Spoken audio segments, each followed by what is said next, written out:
Ce trophée, c'est celui de l'entreprise la plus bienveillante de France et c'est une entreprise de la Chevrolière qui l'a remporté, Proginov. À quoi ressemble une entreprise bienveillante? C'est ce que je vous propose de découvrir. Et toi, t'es sur quoi? Là, je fais de la documentation. Salut Richard, Fabrice. ça va? Bonjour. Alice. Tu vas bien? Oui, toi? Ça va bien. Salut Alex, ça va? Salut. Et toi? Ouais. C'est le premier geste de la journée, le sourire, ça donne envie de travailler toute la journée. Dans une entreprise bienveillante, les salariés fêtent régulièrement leurs anniversaires respectifs en offrant des croissants le matin. Les dirigeants prennent le temps d'y participer pour casser les barrières hiérarchiques. Ici, tout est conçu pour assurer la cohésion et faciliter l'intégration des nouveaux arrivants. Inès est entrée il y a 1 an dans l'entreprise et elle a tout de suite été prise en charge par Fabrice, 18 ans d'ancienneté, aujourd'hui son parrain. La première semaine, on rencontre notre parrain et on a un déjeuner avec lui où on peut échanger sur le fonctionnement de l'entreprise et en même temps en apprendre davantage. Et si on a des questions au cours de notre parcours, on pourra toujours en parler à notre parrain. Pour favoriser les échanges, les salariés travaillent dans des espaces ouverts.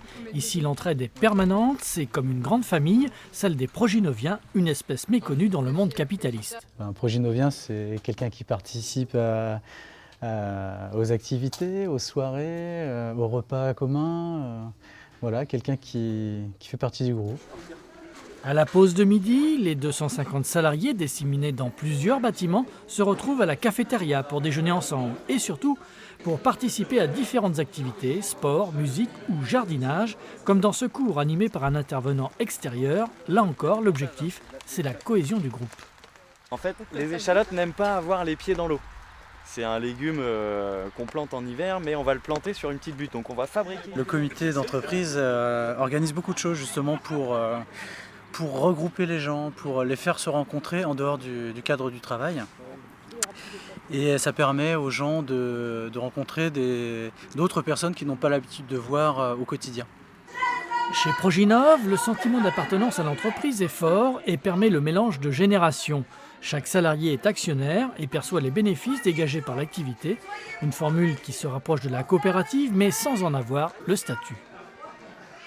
On se sent plus impliqué et une petite partie de l'entreprise nous appartient. Donc plus on travaille, plus on a notre propre entreprise. Donc même si c'est qu'une partie, c'est toujours agréable. Et par contre, l'ensemble de l'entreprise est détenu par les salariés. Ici, la transparence est la règle. Tous les chiffres sont connus et les salaires varient dans une fourchette restreinte de 1 à 3. Mon salaire, tout le monde le connaît. Et on part du principe qu'il est compliqué d'avoir une confiance totale sans une transparence totale en fait. Donc chacun connaît le salaire de son petit collègue, ce qui coupe court à beaucoup de rumeurs et aux jalousies notamment. Dans une entreprise bienveillante, on cherche à mettre les personnes là où elles vont se plaire, là où elles vont aimer travailler. On souhaite vraiment qu'ils prennent du plaisir au travail et quelqu'un qui prend du plaisir au travail est aussi performant. La bienveillance au service de la performance, une solution efficace qui se décline aussi en musique. Chez Proginov, on innove à tous les niveaux.